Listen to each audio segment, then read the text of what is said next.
Capítulo 12.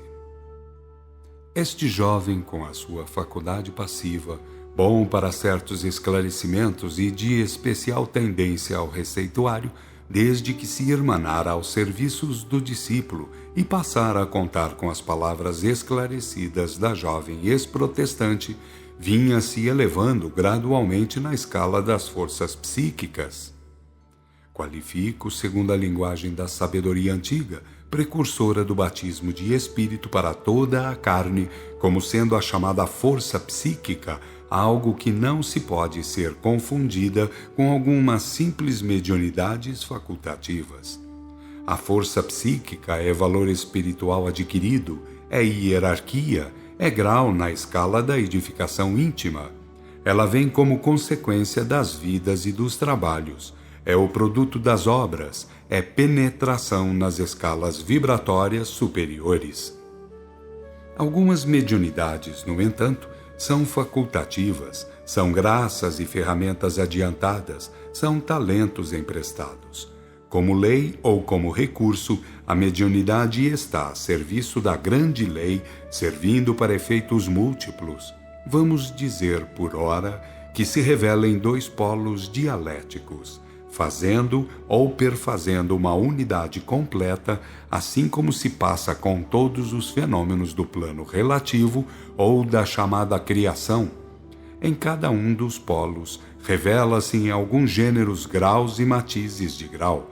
Quanto à mediunidade no polo ativo ou positivo, temos as faculdades mais conscientes, como sejam a vidência, a audição, o desdobramento, a inspiração e a intuição, embora variando muito no campo das intensidades, pertencem ao polo ativo. No outro polo estão as faculdades passivas, em que o espírito encarnado fica sujeito a servir, sem ter o direito de saber, muitas vezes, como e para que serviu.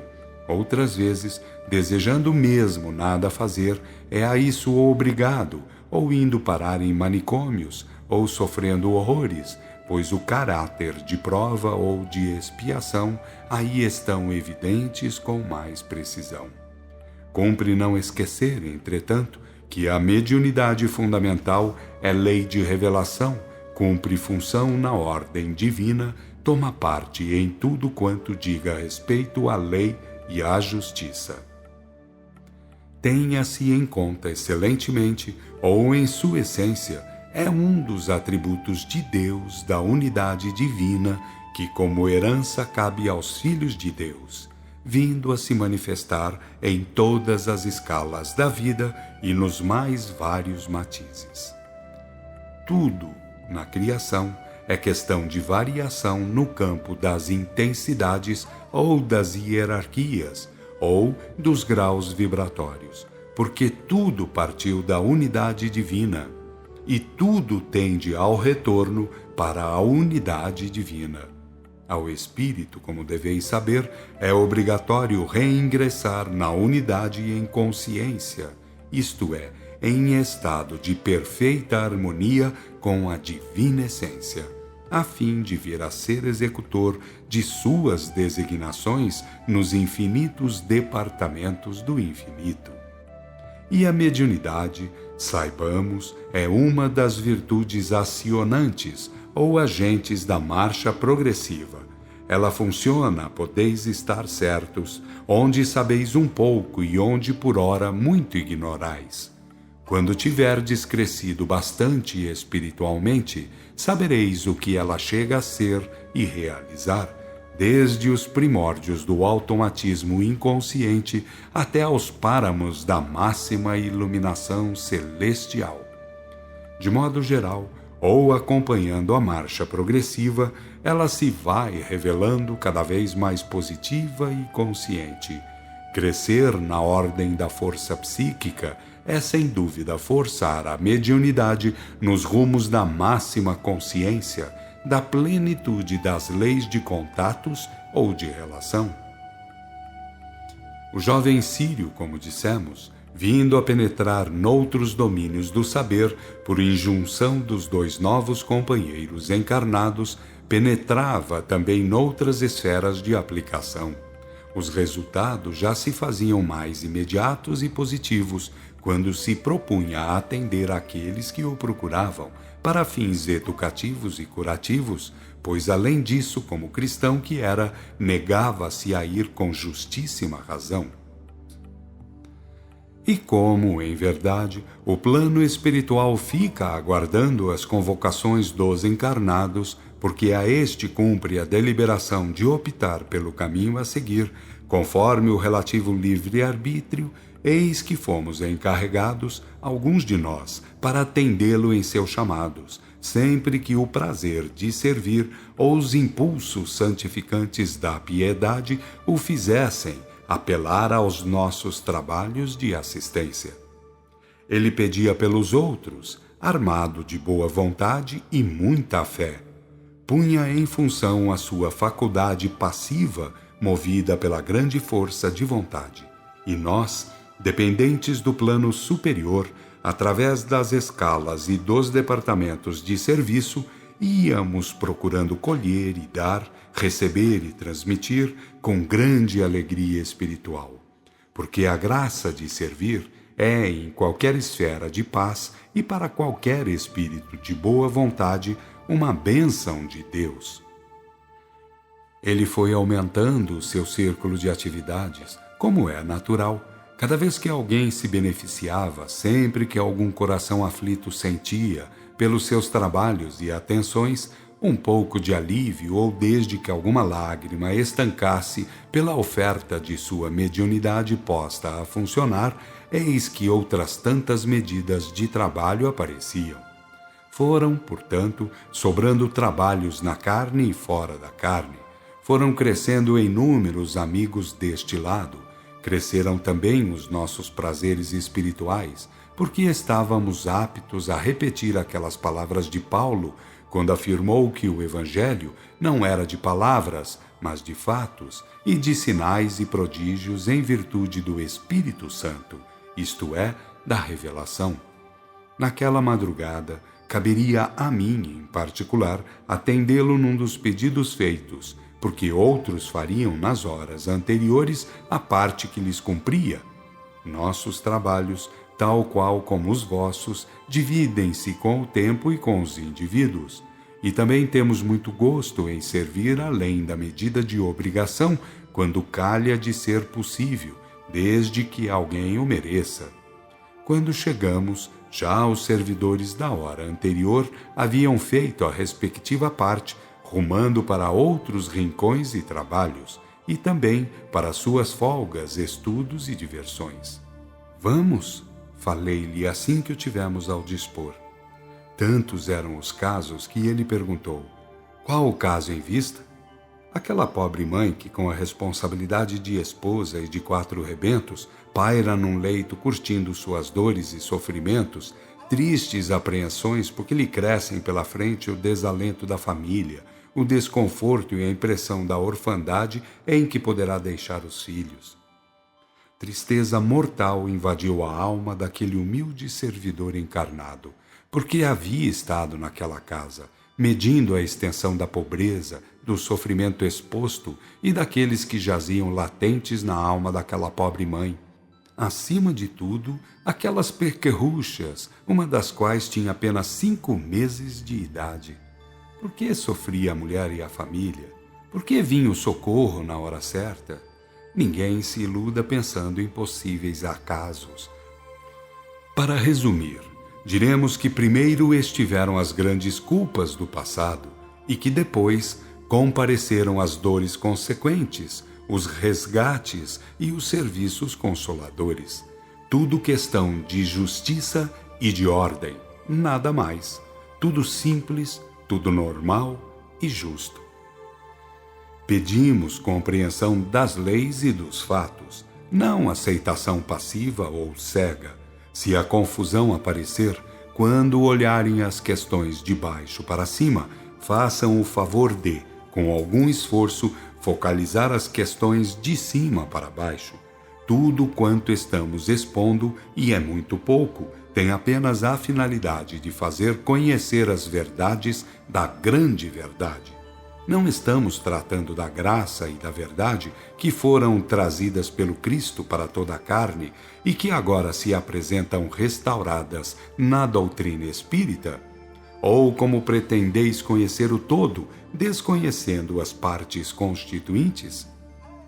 Aquele caso, portanto, resumia e testemunhava a lei de causa e efeito, lei que abrange as liberdades relativas e as finalidades absolutas.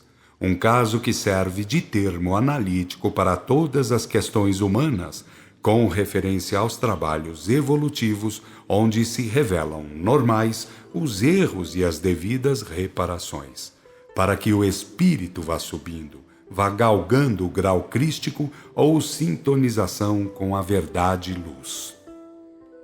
Chegados ao local, todos dormiam menos a doente, que para não molestar o sono repousante dos outros, gemia em surdina.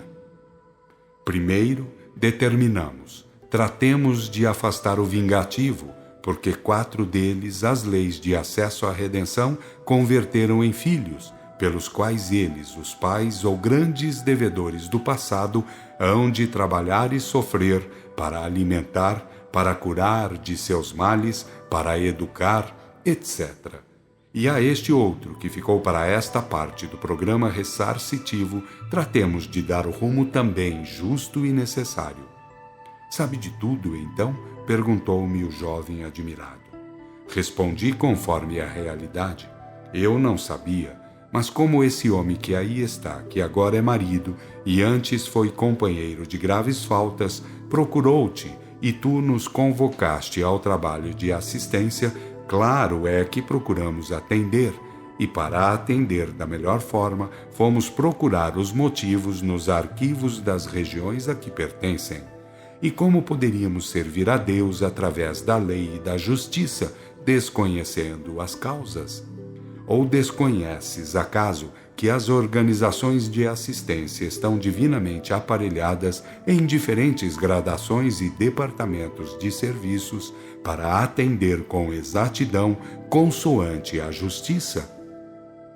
E que é a justiça que a lei faz movimentar, senão a engrenagem, um instrumento que mede com presteza, que atua com harmonia, a ponto de reclamar a paga dos débitos, sem esquecer aos clamores do arrependimento e do trabalho redentor? O mensageiro que se mantivera calado anuiu. Em verdade, a lei e a justiça agem equilibradamente, oferecendo sempre as justas oportunidades de paga e de avançamentos. De qualquer modo, as faltas serão resgatadas até o último ceitil, conforme a lição do Cristo, mas em conformidade com o grau de culpa, de paga, de arrependimento e de propósitos evolutivos, são oferecidos os amparos necessários e as oportunidades condizentes. Ninguém ignore, entretanto, que a lei faz girar os mancais da justiça de maneira tão precisa e eficiente que aos espíritos pouco evoluídos, encarnados ou desencarnados, os pormenores, as minúcias ou matizes de oportunidades passam despercebidos. O maior número na crosta não atina com as causas e os efeitos, embora não consiga escapar de suas malhas inexoráveis, impassáveis e intransferíveis. E como ficasse o servidor encarnado a observá-lo, desejando beber naquela fonte límpida, o mensageiro emendou: pensas no recurso a ser usado para vencer o desconhecimento dos pormenores legislativo-judiciário? O recurso é constituído de prudência pela observância da lei, de paciência pelo conhecimento da prudência e de confiança pela certeza dos efeitos da paciência. Daí então derivam a mansidão, a tolerância e o perdão, que vão aos extremos da renúncia. E com a palavra a expressar a consciência que tinha de realidade, completou: não nos esqueçamos, amigos e irmãos, aquele mesmo divino modelo que afirmou estar na paciência a medida de vitória, ele mesmo recebeu a crucificação sem reclamar direitos humanos, e lá de cima rogou perdão para seus algozes. Em Jesus, para todos os efeitos, não temos apenas o portador da Igreja viva, mas também o programa a ser observado. E se ele apelou para a prudência a fim de ser paciente e daí extrair a vitória final, como devemos nós agir? Ou poderá alguém vencer num ambiente inferior como este planeta sem usar de toda a paciência possível? Não estamos acaso lidando com espíritos endividados, sofredores e carentes de muita paciência? Ninguém disse palavra, porque o silêncio resumiu tudo. Fomos, pois, ao caso. Retiramos o feroz vingador, fazendo com que o servidor encarnado a seguir transmitisse a ela seus fluidos especialmente curadores. A distribuição foi operada pelo mensageiro, cuja capacidade em amor e vontade estava muito acima da minha, bem como da dos demais irmãos presentes. Quando alguém pensar nas aplicações técnicas, vá até certo ponto, porque o grande amor, quando começa a se revelar em algum filho de Deus, por evolução realizada, aí opera outros poderes, outras ativações, maravilhosas funções. A técnica vai até certo ponto, bem o sabemos. O amor vai tão longe, sobe a tais alturas, que nós estamos longe de precisar. Quero discutir as questões técnicas com todo o respeito que merecem, mas faço questão de me curvar diante do amor. E aquela irmã, aquela mulher outrora tão vil, depois de resgatar através de muitas dores elevada soma de culpas, tendo batido um dia, quando chegou a hora, a porta de uma casa consoladora, teve para atendê-la, para servi-la, o amor. Sendo assim, ingressaria como ingressou na escola da verdade.